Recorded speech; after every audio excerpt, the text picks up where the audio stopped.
guys, I'm here with Alex today, who's really kindly offered to let me film a little snippet of our consultation today. Because it's really important that you guys get an understanding of the kind of questions that get asked, and there's nothing sort of hidden and secretive about it. Obviously the medical consultation is very personal and private, so we're not going over that today.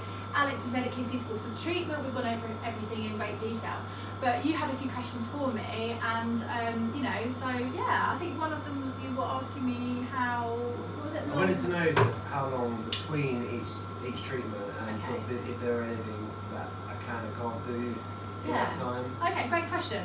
So basically, for hair removal of the body, which is the area that we're thinking of doing, we're thinking of maybe removing a tiny bit of very small amount of chest hair. We leave treatments, we leave 6 weeks between treatments.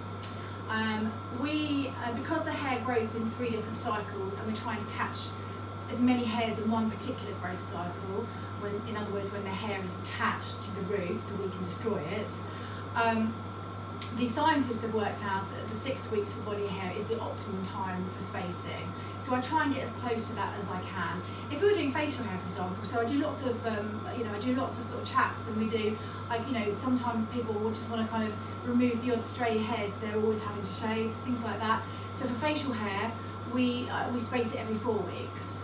And there's really nothing that you can't do between treatments. All I'd say is that after treatment, just be very gentle with your skin, because we have put quite a lot of heat and light into it, which is essentially causing some trauma to it.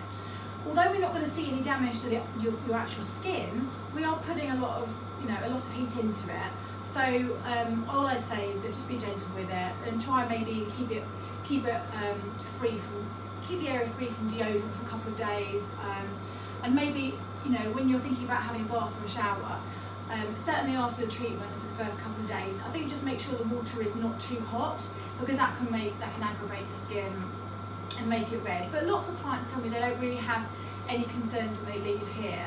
But I'm always at the end of the phone, and I always tell my clients, if you ever have any concerns, I'll come into the clinic and we'll have a look. So I'm always here for advice if you're unsure about something. Aftercare is super important, so you've got your client care leaflet, which you sign for, and I send you away with that. So there's lots of information there that you can refer to if you're not sure, because it's a lot of information to take in sometimes, and it's easy to forget things. Yeah.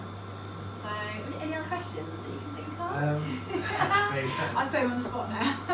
That's probably covered. Okay, brilliant. Okay, so all right, thanks guys, and Alex, thank you so much. Thank you.